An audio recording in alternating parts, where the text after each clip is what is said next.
the news with children devastated as Israel hits Gaza school sheltering Palestinians. Trump criticizes Harris at New York mega rally at Madison Square Garden. Uruguay set for presidential runoff. Forecasts indicate dense smoke engulfs northern India, eastern Pakistan pre-Diwali.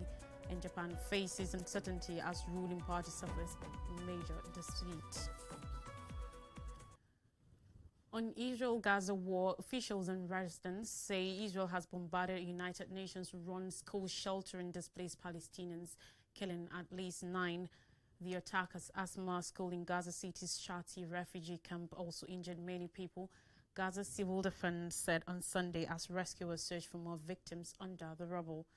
Tahir al-Ratisi said he saw a plane destroying the building, which collapsed on top of the people there, calling the attack a massacre. The Palestinians sheltering at the school building included innocent children and elderly people, said Rantisi. When the strike hit, all the people and children were torn apart, he said. The civil defense said 6 bodies had been identified, including one of a young girl. The Israeli military said it was looking into the reported air raid, the newest such attack on displacement shelters across the Gaza Strip, where the army says it is aiming Hamas fighters.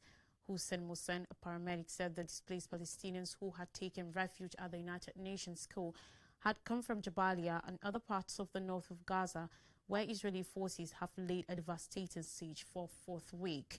The Israeli forces in recent months have bombed many schools turned shelters, claiming Palestinian fighters were operating there. Israel has presented no evidence to back its claims. In recent days, tens of thousands of Palestinians have fled Israel's shelling in northern areas of the besieged Gaza Strip. The Israeli military says it intends to stop Hamas from regrouping there. But Palestinians and right groups say Israel is conducting a genocide in Gaza. Israeli forces have killed closely 43,000 people as the assault on Gaza enters a second year. Talking U.S. 2024 election, Donald Trump, Republican presidential candidate, has rallied his Make America Great Again base at an event in New York City, again promising to crack down on migration while slamming his Democratic rival Kamala Harris. Trump continually attacked migrants during his speech at Madison Square Garden MSG on Sunday, vowing to follow through on his campaign promise to carry out the biggest deportation operation in United States history. If elected, November 5th will be the most important day in the history of our country, and together we'll make America powerful again, said the ex-president, who painted a portrait of a country plagued by economic and social crisis. Trump was joined by a slew of Republicans and other allies during the event. Several launched into ad hominem attacks against Harris. One speaker called her the devil and used incendiary rhetoric against migrants, immigrant communities and perceived opponents. Trump also blamed Harris, whom he described as a radical left Marxist who is unintelligent and unfit to serve as president, for the problems the country faces. You've destroyed our country, he said, referring to the U.S. vice president. The rally comes just 9 days before Americans go to the ballot box on November 5th to vote their next president, with polls showing Trump and Harris locked in a neck-and-neck fight for the White House. The poll is hinging on 7 key battleground states, including Georgia, North Carolina, and Pennsylvania, where the race remains too close to call. Both the Harris and Trump campaigns have been urging their supporters to get out to vote in the final stretch of their respective campaigns. According to a tally by the election lab at the University of Florida, over 41 million Americans had already voted in early in-person voting or via mail-in ballots by midday on Sunday. On Sunday, Harris was in Philadelphia, Pennsylvania, making stops at a church, barbershop, and Puerto Rican restaurant before spending time with youth basketball players at a local community center. During a rally on Sunday evening, the Democratic vice president sought to portray her Republican rival as a decisive force in American politics and warned of the high stakes of the upcoming vote. But she hit a more conciliatory note that at some of her most recent campaign events, where Harris has accused Trump of being a fascist and unhinged, that may be a result of a recent caution from a leading pro-Harris political action committee, which says such attacks against the Republican may not be linking with voters, according to reports. Still talking elections, but not U.S. 2024 elections. polling stations in Uruguay have shut in a presidential election race that has challenged the regional trend of tectonic political shifts, with pollsters forecasting a likely runoff next month between a leftist history teacher and a center-right veterinarian. Yamandus Orsi, an ex-history teacher and local mayor who represents the center-left Frente Amplio party, and Alvaro Delgado of the center-right Partido Nacional will face off the November 24th election runoff, forecast showed. Orsi 57 won 43.2% of the vote ahead of Delgado 55 with 28%, according to estimates by results. Andre Ojada 40, a media savvy lawyer who has compared himself to Argentina's libertarian President Javier Milei, placed third on 15.5 to 16% projections showed. Pre-election polling has suggested that no candidate will get over 50% of the vote. The country of 3.4 million also voted on referendums to lower the retirement age by 5 years to 60 and remain limits on police carrying out nighttime raids on private homes. Early exit polls showed Uruguayans appeared to reject both referendums. The vote marked a break with the sharp right-left divide seen in other Latin American countries, including Argentina, Brazil, and Mexico, with the major candidates overlapping considerably on policy. Uruguay's electorate has been relatively pleased with the government's performance, with President Luis Nacal Portado of NACNAL enjoying a 50% approval rating. However, the ruling Conservative coalition has battled to defend its record in crime, despite proceeding over growing employment and wages. Voters have listed violent crime, much of it connected to drug trafficking, as a major concern in the Latin American country, which is one of the highest gross domestic product GDPs per capita in the region. Lakil Pool 51 was banned from running for a second consecutive term under the constitution. A victory for RC, who is seen as an understudy of former rebel-turned-president Jose Pepe Mujica, will see Uruguay swing to the left after 5 years of conservative rule. Mujica, who is 89 and fighting cancer, joined the campaign trail despite his frailty, showing up in a wheelchair to cast his ballot in Montevideo. Away from electoral matters and now to climate crisis, once again, thick toxic smog has enveloped northern India and eastern Pakistan just days before the beginning of Diwali, a Hindu festival typically celebrated with fireworks that each year sends air quality plummeting. According to a report which tracks global air quality, the air quality index in the Indian capital of Delhi was roughly 250 on Monday morning, after days in the very unhealthy zone above 200. In the Pakistani city of Lahore, roughly 25 kilometers 15 miles from the Indian border, air quality exceeded a hazardous 500 on Monday, almost 65 times the World Health Organization's guidelines for healthy air, making it the most polluted city in the world at the time of the ranking, according to IQ Air. Air quality across the region is set to deteriorate as winter smog season approaches, when an ominous yellow blaze blankets the skies due to farmers burning agricultural waste, coal-fired power plants, traffic, and windless winter days. Diwali, the Hindu festival of light, is set to start on Thursday, a 5-day celebration during which people gather with their families, feast and set off firecrackers, in some cases in defiance of local bans for the exacerbating air pollution. Dystopian scenes of orange haze and buildings covered by fog emerge each year as smog season dominates the news, raising alarm as doctors caution of the risk of respiratory diseases and effects on life expectancy. India's air pollution has been discovered to be so bad that experts have cautioned smog could take years off the lives of hundreds of millions of people.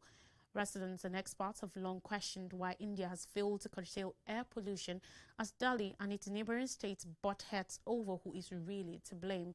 Delhi had barred the use and sale of firecrackers ahead of Diwali, but the policy has been difficult to implement. India's Supreme Court last week condemned governments of the Punjab and Haryana states for failing to crack down on illegal stubble burning, the practice whereby farmers set crop waste on fire to clear fields. Local officials claim they have reduced the practice significantly in recent years. Back again on election matters. In elections on Sunday, Japanese voters delivered a stinging rebuke to the country's long-time ruling party, plunging the world's fourth biggest economy into a sporadic period of political uncertainty.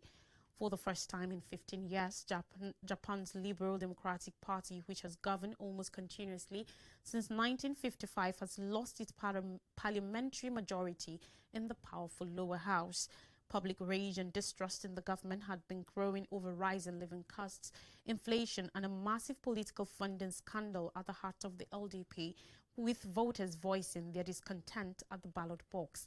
The LDP and its coalition partner Komeito secured just 215 of the House of Representatives' 465 seats, short of the 233 required to reach a majority, according to report. The result is a major blow to freshly minted Prime Minister Shigeru Ishiba, whose gamble to call a snap election to boost his position after taking office only this month dramatically backfired.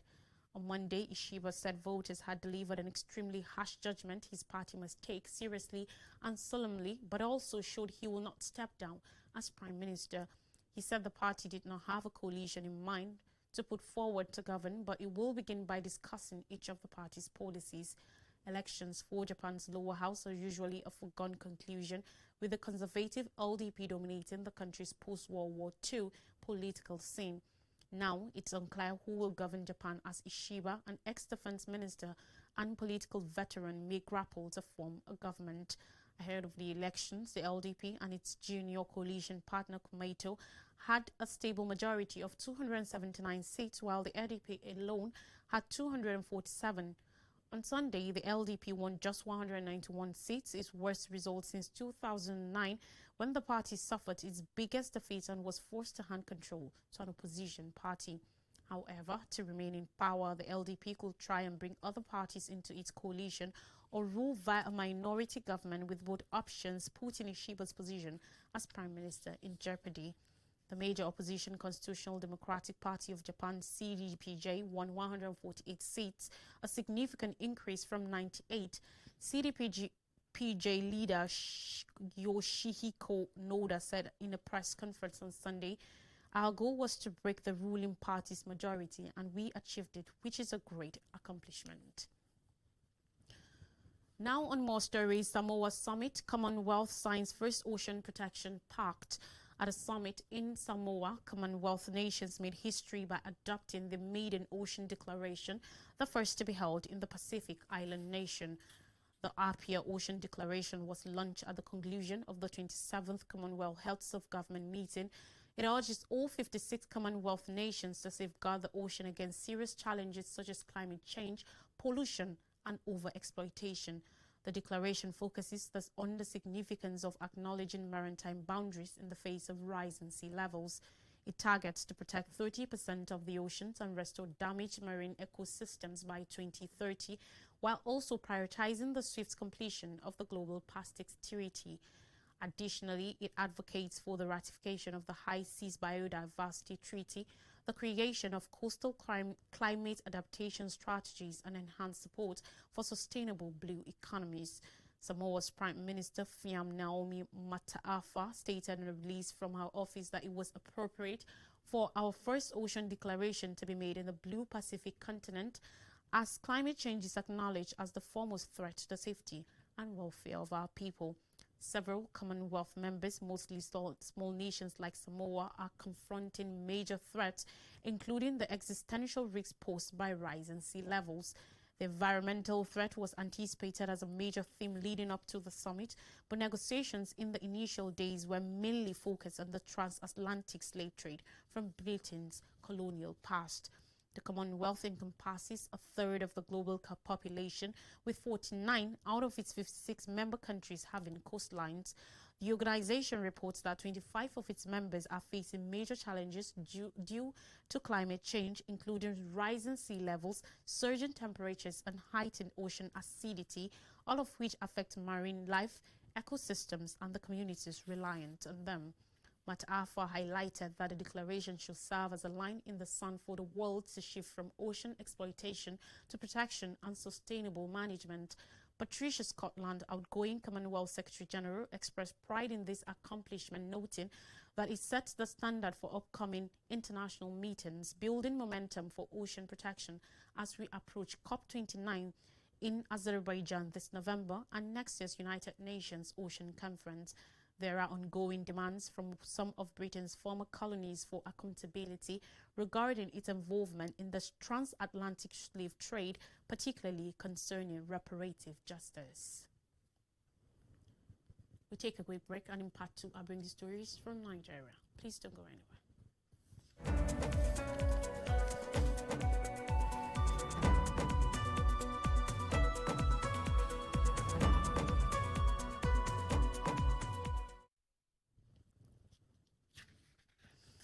Welcome back on Stories from Nigeria Now. We begin with universities face lockdown as workers' strike starts today. The Joint Action Committee of the Non-Academic Staff Union of Educational and Associated Institutions and the Senior Staff Association of Nigerian Universities has promised to indefinitely shut down all activities in universities across the country from Monday, when they begin an indefinite strike. A statement according to reports on Sunday and signed by National President Sanu Mohammed Ibrahim, General Secretary NASU Prince Peters Adeyemi said the ultimatum it gave the federal government over its withheld salaries expired on Sunday midnight. The unions are demanding, among others, the payment of the 4-month withheld salaries, improved remuneration, earned allowances, and implementation of the 2009 agreements with the government. The federal government had, through the Ministry of Labour and Employment, invoked the no work, no pay policy when the 4 university-based unions embarked on a prolonged strike in 2022. President Bola Tinubu last October directed the payment of 4 of the 8 months withheld salaries for the academic staff. It was finally paid in February. The directive was silent about the non-teaching staff, raising concerns to their fate. The unions also described the directive as selective and kicked against it. The union subsequently wrote to the government, gave ultimatums, protested and held warning strikes, but their 4-month salaries are still being withheld.